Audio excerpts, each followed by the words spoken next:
नमस्कार दोस्तों, आपके अपने YouTube channel RKM take info पर आप सभी साथियों का तहे दिल से हार्दिक स्वागत।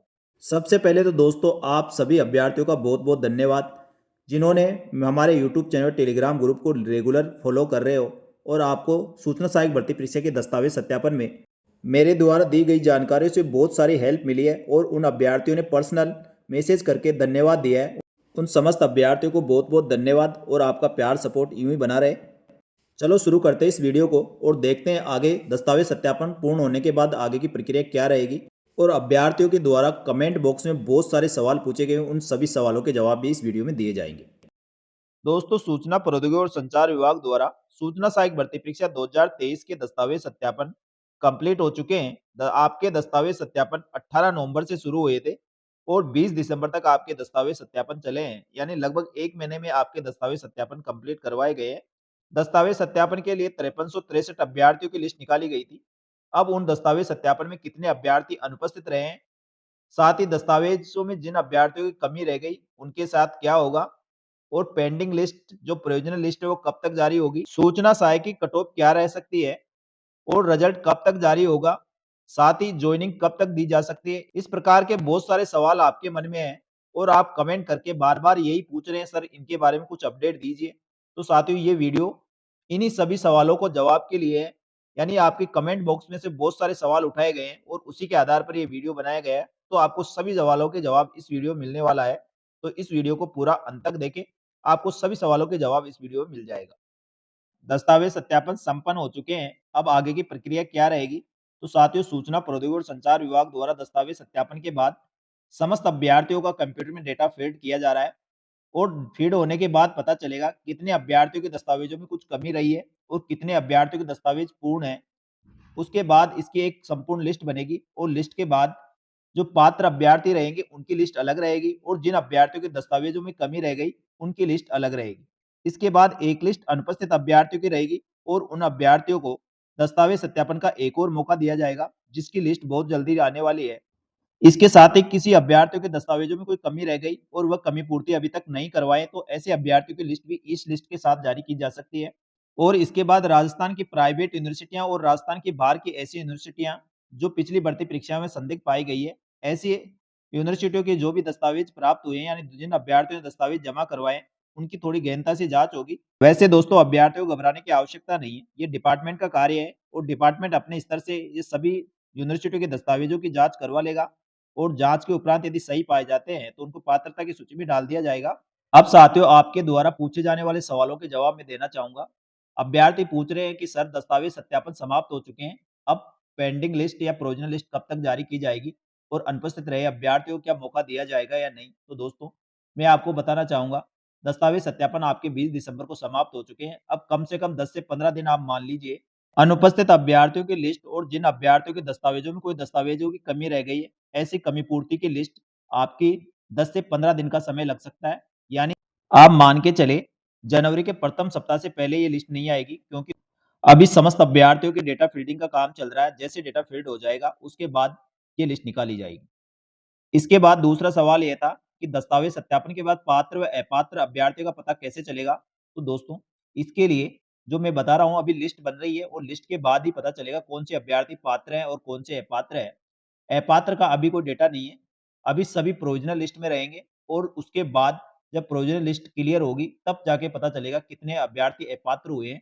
इसके लिए दोस्तों, सूचना सहायक भर्ती परीक्षा का जो नोटिफिकेशन निकला था, नोटिफिकेशन के आधार पर जो नियम नियमावली है उसी के अनुसार पात्रता की जांच की जाएगी। उसके आधार पर पात्र व अपात्र अभ्यर्थियों की लिस्ट बनेगी।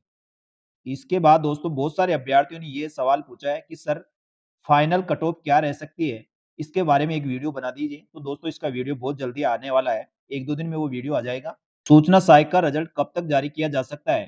तो साथियों, इसके लिए मैं आपको बताना चाहूंगा, सूचना सहायक भर्ती परीक्षा का रिजल्ट में अभी समय लगेगा, क्योंकि अभी आपके दस्तावेज सत्यापन की जांच होने के बाद बहुत सारा फॉर्मेलिटीज करनी होती है और बहुत सारे चीजें देखनी होती है, उसके बाद ही फाइनल रिजल्ट जारी किया जाता है। और फिलहाल अभी कोर्ट में स्टे भी चल रहा है। ऐसे प्रकरणों के कारण दोस्तों, भर्ती परीक्षाओं के रिजल्ट में देरी हो सकती है और ये सब प्रक्रिया पूर्ण करने में कम से कम आप मान के चलिए 2 महीने कम से कम लगने वाले हैं, यानी फरवरी के लास्ट तक आपका सूचना सहायक भर्ती परीक्षा का फाइनल रिजल्ट जारी किया जा सकता है। इससे पहले दोस्तों कोई भी अपडेट होगी तो हमारे यूट्यूब चैनल और टेलीग्राम ग्रुप पर आपको मिल जाएगी। लेकिन मैं मानता हूँ फरवरी के लास्ट तक जाके इसका रिजल्ट जारी करने की संभावना रहेगी। इसके बाद इसके बाद कई अभ्या इसके बाद दोस्तों अभ्यर्थियों का सवाल था कि सर इस सूचना सहायक भर्ती में टोटल कितनी सैलरी मिलेगी, प्रोबेशन में कितनी मिलती है और प्रोबेशन के बाद? तो साथियों इसके लिए मैंने सेपरेट वीडियो बना रखा है, वो वीडियो आप देख लें। नहीं तो दोस्तों मैं इस वीडियो के एंड स्क्रीन पर या आई बटन पे डाल दूँगा, वहाँ से भी आप चेक कर सकते हैं। पर मोटा-मोटा मैं आपको बता देता हूँ, आपकी जॉइनिंग से 2 साल तक आपको फिक्स वेतन देय होगा जो 18,500 रुपए रहेगा, ये प्रोबेशन पीरियड का है। प्रोबेशन पीरियड खत्म होने के बाद आपको इसके अंदर बेसिक पे निर्धारित की जाएगी, जो बेसिक पे आपकी रहेगी 2 साल के बाद 26,300 रुपए। उस पर आपको डीए मिलेगा, एचआरए मिलेगा और जयपुर के अनुसार जो कैपिटल सिटी है जिसमें जोधपुर है, बीकानेर है, उदयपुर है, कोटा है, तो यहाँ पे आपको सीसी यहाँ पे भी मिलता है। तो इस प्रकार दोस्तों आपकी लगभग सैलरी आज की डेट से काउंट करें तो लगभग 46-47,000 रुपए आपकी सैलरी जयपुर में मिल जाएगी और जयपुर के बाहर के जो डिस्ट्रिक्ट है, वहाँ पे आपको 41-42,000 रुपए सैलरी मिल सकती है। इसका सेपरेट वीडियो दोस्तों मैंने बना रखा है, वो वीडियो देख लें। इसके बाद कई अभ्यर्थी ये पूछ रहे सर इसमें छुट्टियाँ कब मिलती है? क्या प्रोबेशन पीरियड में भी छुट्टी मिलती है या नहीं मिलती? तो दोस्तों मैं आपको बताना चाहूँगा, प्रोबेशन पीरियड के अंदर केवल 12 छुट्टी मिलती है, यानी सा 1 महीने की 1 छुट्टी मिलेगी, 12 महीने की 12 छुट्टी मिलेगी। इसके अलावा कोई छुट्टियाँ अलाउ नहीं है।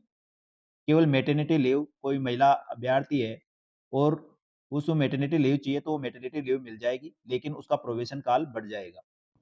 इसके अलावा ऑफिस वर्किंग डे के अलावा जहाँ 5 डे वीक है वहाँ 2 दिन की छुट्टी रहेगी और जहाँ 6 डे वीक है वहाँ 1 दिन की छुट्टी रहेगी। तो साथियों इस प्रकार आपको छुट्टियों का प्रोसेस रहेगा और 2 साल कंप्लीट होने के बाद काफ़ी छुट्टियाँ मिलती है, जिसमें आपको कैजुअल लीव के अंदर 15 छुट्टी मिलती है। पीएल की बात करें तो 30 पीएल मिलती है, मेडिकल की बात करें तो मेडिकल 20 मिलती है। इसके अलावा शनिवार, संडे आपको छुट्टी मिलती है, तो दोस्तों छुट्टियों की कोई कमी नहीं है, छुट्टियाँ काफ़ी मिलती है। इसके बाद बहुत सारे अभ्यर्थियों का सवाल ये था कि सर सूचना सहायक की पोस्टें कौन-कौन से डिपार्टमेंट में है, जहाँ पे पदस्थापित किया जाएगा?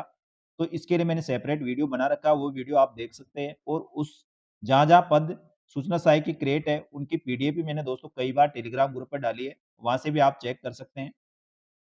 उसके साथ ही एक वीडियो और बनाया था कि कौन-कौन से डिपार्टमेंटों में वर्तमान में सूचना सहायक कार्यरत है, तो दोस्तों दोनों लिस्ट को आप मिला के चेक कर सकते हैं, वहाँ पोस्ट वैकेंट है या नहीं है। तो साथियों वो वीडियो और पीडीएफ मैं एक बार दोबारा से हमारे टेलीग्राम ग्रुप पे डाल दूँगा, वहाँ से आप चेक कर लेना। इसके बाद बहुत सारे अभ्यर्थियों का सवाल ये था कि सर सूचना सहायक के पद पर चयनित होने वाले अभ्यर्थियों को पोस्टिंग कौन-कौन से डिपार्टमेंटों में मिलेगी और ट्रांसफर की प्रक्रिया क्या रहती है? तो इसके लिए दोस्तों मैंने सेपरेट वीडियो बना रखा है, वो वीडियो आप देखें। लेकिन समस्त साथियों को मैं बताना चाहूँगा सूचना सहायक का पद यानी राजस्थान का ऐसा कोई सा डिपार्टमेंट नहीं होगा जहाँ पे सूचना सहायक की पोस्ट नहीं होगी और सूचना सहायक की पोस्ट स्टेट लेवल से लेकर डिस्ट्रिक्ट लेवल ब्लॉक स्तर तक पोस्टें आपको मिलेगी। यानी आप अपने गृह जिले, अपने तहसील में भी आप नौकरी कर सकते हैं। बस टीएसपी के अभ्यर्थी टीएसपी क्षेत्र में रहेंगे और नॉन टीएसपी के अभ्यर्थी नॉन टीएसपी में रहेंगे। लेकिन आप विशेष परिस्थिति में डेपुटेशन करवा सकते हैं। परमानेंट ट्रांसफर आपका टीएसपी से नॉन टीएसपी और नॉन टीएसपी से टीएसपी में नहीं होगा। इसके बाद कई अभ्यर्थियों का सवाल ये भी था कि सर प्रोबेशन पीरियड में ट्रांसफर होता है या नहीं? तो दोस्तों मैं आपको बताना चाहूँगा, प्रोबेशन पीरियड में भी आपका ट्रांसफर हो जाएगा। अपने सूचना प्रौद्योगिकी संचार विभाग में ऐसा कोई नियम नहीं है कि आपको प्रोबेशन पीरियड जहाँ पे आपकी पोस्टिंग हुई है, वहीं काटना होगा। आप कभी भी ट्रांसफर आप करवा सकते हैं। इसके बाद सूचना सहायक भर्ती के अभ्यर्थी ये सवाल भी पूछ रहे हैं सर कि हमारा जॉब प्रोफाइल क्या होगा और हमें क्या-क्या कार्य करना होगा? तो साथियों, इसके लिए मैंने सेपरेट वीडियो बना रखा है, प्लीज़ वो वीडियो देखें। सूचना सहायक का कार्य आपको कंप्यूटर से संबंधित कार्य होता है, जो जिस विभाग में आपकी पोस्टिंग होगी, उस विभाग के ऑनलाइन व तकनीकी कार्य आपको करने होंगे और जो विभागाध्यक्ष होता है, उसके बताए गए समस्त कार्यों को करना होता है।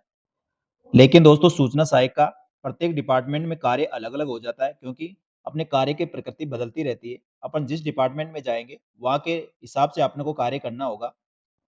अभ्यर्थियों का नेक्स्ट सवाल ये था कि सर बेस्ट डिपार्टमेंट बता दीजिए, जहाँ पर सूचना सहायक का पद सृजित हो। तो दोस्तों, वैसे सरकार के समस्त डिपार्टमेंट बेस्ट होते हैं, कोई डिपार्टमेंट ऐसा नहीं कह सकते हैं, ये डिपार्टमेंट बेस्ट नहीं है। सभी का काम अपना-अपना काम होता है और उसके अनुसार ही कार्य करना होता है। तो अपना डिपार्टमेंट मूल डिपार्टमेंट सूचना प्रौद्योगिकी और संचार विभाग है और सूचना प्रौद्योगिकी और संचार विभाग के द्वारा समस्त डिपार्टमेंटों में आईटी कैडर रिस्ट्रक्चरिंग कर रखी है, यानी समस्त विभागों में अपने पद सृजित है।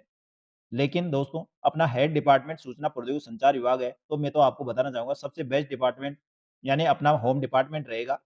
उसके अलावा अलग-अलग डिपार्टमेंटों की कार्य प्रकृति अलग-अलग रहती है, उसके अनुसार अपने को कार्य करना होता है। आप राजस्व में जाओगे तो राजस्व में आपको अच्छा काम मिलेगा, जहाँ पे आप कलेक्टर ऑफ़िस में लग सकते हो, तहसील ऑफ़िस में लग सकते हो, एसडीएम ऑफ़िस में लग सकते हो, संभागीय कार्यालय में लग सकते हो। कई डिपार्टमेंट ऐसे हैं जहाँ पे आपको पब्लिक डीलिंग नहीं है, केवल आप ऑफ़िशियल वर्क करते हैं, तो वहाँ पब्लिक से कोई मतलब नहीं होता, केवल अपने डिपार्टमेंट का काम करो और मस्त रहो। और कई डिपार्टमेंट ऐसे होते हैं जहाँ पब्लिक डीलिंग बहुत ज़्यादा होती है। तो जैसे आपको मैंने बताया राजस्व डिपार्टमेंट है, मेडिकल डिपार्टमेंट है, उसके अलावा आरटीओ है, परिवहन विभाग है, पंचायत राज विभाग है, ऐसे कई डिपार्टमेंट हैं जहाँ पब्लिक डीलिंग बहुत ज़्यादा होती है। तो कई अभ्यर्थियों को पब्लिक के बीच में रहकर कार्य करने में मज़ा आता है, तो किसी को ऑफ़िस में। तो ये अभ्यर्थी के नेचर पर डिपेंड करेगा, कौन से डिपार्टमेंट में आपको बेस्ट लगता है। तो साथियों ये बताना थोड़ा आसान नहीं रहेगा। जिन-जिन डिपार्टमेंटों में सूचना सहायक की पोस्ट है वो लिस्ट मैंने दोस्तों पहले प्रोवाइड करवा रखी है और वापस से मैं टेलीग्राम ग्रुप पे डाल दूँगा। तो आप उसमें से डिपार्टमेंट सेलेक्ट करें और आप खुद आइडिया लगाएँ कौन से डिपार्टमेंट ऐसे हैं, जहाँ पे कार्य कम हो सकता है और आप आगे की पढ़ाई कर सकते हैं। लेकिन दोस्तों मैं आपको बताना चाहूँगा, ऑफ़िस चाहे कोई-सा भी हो, कोई-सा भी डिपार्टमेंट आपको मिले, आपको साढ़े 9 से लेकर 6 बजे तक तो कार्य करना ही होगा। उसके बीच में दोस्तों आप ऐसे कुछ डिपार्टमेंट होते हैं जहाँ काम कम होता है तो आप ऑफ़िस में पढ़ाई कर लें। लेकिन ये अलग-अलग डिपार्टमेंटों पे निर्भर करेगा, क्योंकि दोस्तों जो काम होगा वो आपको जो ऑफ़िस पीरियड है उसके अंदर करना ही होगा। तो किसी डिपार्टमेंट में काम अधिक होगा तो किसी में कम। इसके बाद दोस्तों अभ्यर्थियों का सवाल ये था कि सर हमें क्या डिस्ट्रिक्ट और डिपार्टमेंट चॉइस भरवाएँगे? तो इसके लिए मैं आपको बताना चाहूँगा दोस्तों 2018 के अंदर डिस्ट्रिक्ट और 10 डिपार्टमेंट भरवाए गए थे, यानी पूरे डिस्ट्रिक्ट और 10 डिपार्टमेंट। तो आप 10 डिपार्टमेंट कम से कम आप अपनी चॉइस के हिसाब से सेलेक्ट करके रखें और पैराइटी के हिसाब से आप डिस्ट्रिक्ट और डिपार्टमेंट जब काउंसलिंग होगी तो उसमें भरवा सकते हैं। लेकिन दोस्तों हमें ऐसा कोई मौका नहीं दिया गया था, हमें डायरेक्ट पोस्टिंग दी गई थी और हम जाके जिस डिपार्टमेंट में जॉइनिंग देना था, वहाँ जाके हमने जॉइनिंग दे दी। लेकिन 2018 के अंदर इस प्रकार की प्रक्रिया अपनाई गई थी। साथियों संभावना पूरी है, आपको भी ये ऑप्शन दिए जाएँगे। इसके बाद अभ्यर्थियों का सवाल ये भी था सर क्या मेरिट के आधार पर पोस्टिंग दी जाती है? तो साथियों मेरिट का भी देखा जाता है, लेकिन सबसे पहले दिव्यांगजन अभ्यर्थियों का देखा जाएगा, उसके बाद विडो, परित्यक्ता, फिर महिला अभ्यर्थियों का देखा जाएगा और वो सीटें फुल हो जाती हैं। फिर वो सामान्य अभ्यर्थी जो मेरिट के आधार पर है, उन अभ्यर्थियों को वहाँ पे गृह जिले में पोस्टिंग देने का प्रयास किया जाएगा। यदि गृह जिले में पोस्टिंग नहीं होती है, तो उसके आस-पास वाले अन्य डिस्ट्रिक्ट के अंदर वैकेंट पोस्टों के आधार पर उनको पोस्टिंग दी जाती है। कुल मिला के दोस्तों जहाँ पर पोस्टें वैकेंट होगी, वहाँ पे आपको पोस्टिंग दी जाएगी। उसके बाद अभ्यर्थियों का अगला सवाल ये था कि सूचना सहायक पद पर चयनित होने वाले अभ्यर्थियों का प्रमोशन किन-किन पदों पर होता है और कितने साल में प्रमोशन हो जाता है और प्रमोशन क्या मेरिट के आधार पर होता है? तो दोस्तों इसके लिए मैं आपको बताना चाहूँगा, सीनियरिटी आपकी मेरिट के आधार पर तय होती है, यानी आपने एग्ज़ाम में जितने नंबर प्राप्त किए, उसके आधार पर आपकी मेरिट बनेगी और मेरिट के आधार पर आगे प्रमोशन की प्रक्रिया चलती है। साथियों सूचना सहायक पद पर चयनित होने वाले अभ्यर्थियों का प्रमोशन की प्रक्रिया मैंने आपको पहले वाले वीडियो में बताया था और उसमें आपको सूचना सहायक से लेकर टेक्निकल डायरेक्टर तक प्रमोशन कैसे होता है उसका पूरा विवरण बताया गया है और कौन-कौन से पदों पे आपका प्रमोशन होता है। लेकिन एक बार फिर से मैं बता देता हूँ, सूचना सहायक पद पर चयनित होने वाले अभ्यर्थियों का सेकंड प्रमोशन असिस्टेंट प्रोग्रामर पे होता है जो 100% प्रमोशन से भरा जाता है। उसके बाद असिस्टेंट प्रोग्रामर का प्रमोशन प्रोग्रामर के पद पर होगा जिसमें 60-40 का रेशियो रहता है, यानी 60% असिस्टेंट प्रोग्रामर से भरे जाएँगे और 40% डायरेक्ट रिक्रूटमेंट के द्वारा भरे जाएँगे। प्रोग्रामर का प्रमोशन एसीपी के लिए होगा, एनालिस्ट कम प्रोग्रामर। उपनिदेशक के लिए जो 80-20 का रेशियो रहता है, 80% प्रोग्रामर से भरे जाएँगे और 20% डायरेक्ट रिक्रूटमेंट से भरे जाएँगे। उसके बाद जो भी आगे प्रमोशन होने वाले 100% प्रमोशन से होंगे। एसीपी का प्रमोशन सिस्टम एनालिस्ट यानी एसए के लिए होगा और एसए का प्रमोशन एडिशनल डायरेक्टर और एडिशनल डायरेक्टर का प्रमोशन टेक्निकल डायरेक्टर के लिए होगा। इस प्रकार दोस्तों प्रमोशन की प्रक्रिया चलती है और इन पदों पर सूचना सहायक पद पर सेलेक्ट होने वाला अभ्यर्थी टेक्निकल डायरेक्टर तक जा सकता है जिसकी ग्रेड पे 8700 होती है और पे मैट्रिक लेवल 21 होता है, उसके अनुसार उनको वेतन देय होता है। तो प्रमोशन के लिए मैं आपको बताना चाहूँगा, सूचना प्रौद्योगिकी और संचार विभाग एक नया डिपार्टमेंट है, यानी इसमें सभी कर्मचारी अधिकतर नए उम्र के हैं, तो यहाँ पे रिटायरमेंट की संभावना बहुत कम होती है, यानी वर्तमान में अधिकारी कर्मचारी बहुत ही कम रिटायरमेंट होते हैं, जिससे पोस्टें खाली कम रहती है। अब तक जो भी प्रमोशन हुए हैं, अधिकतर नई पोस्टें क्रिएट होने के कारण हुए हैं।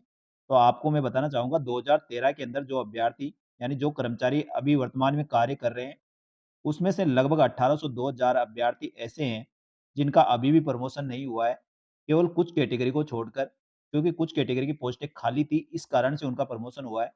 लेकिन दोस्तों, प्रमोशन का प्रोसेस अपने आईटी डिपार्टमेंट के अंदर बहुत ही स्लो है। तो इस प्रकार 2013 में जो सूचना सहायक लगे हैं, लगभग 1800 से 2000 अभ्यर्थी तो वो है, और उसके बाद 2018 में जो अभ्यर्थी सूचना सहायक बने हैं, 1200-1300 अभ्यर्थी वो है, लगभग 2800-3000 अभ्यर्थी हैं, जिसके बाद आपका प्रमोशन का नंबर आने वाला है। तो इस चीज़ का आपको पहले से ध्यान रखना है। तो साथियों, उम्मीद है आपके सभी सवालों का जवाब आपको मिल गया होगा। फिर भी दोस्तों, कोई सवाल का जवाब यदि रह गया तो आप कमेंट करके पूछ सकते हैं, उसका जवाब भी देने का प्रयास करूँगा। इस प्रकार दोस्तों, सूचना सहायक के साथ ही समस्त भर्तियों की संपूर्ण और सटीक जानकारी हमारे यूट्यूब चैनल और टेलीग्राम ग्रुप पर इसी प्रकार मिलती रहेगी। और यदि आप कोई विशेष वैकेंसी के बारे में कुछ जानकारी चाहते हैं, तो उसके बारे में भी कमेंट करके पूछ सकते हैं।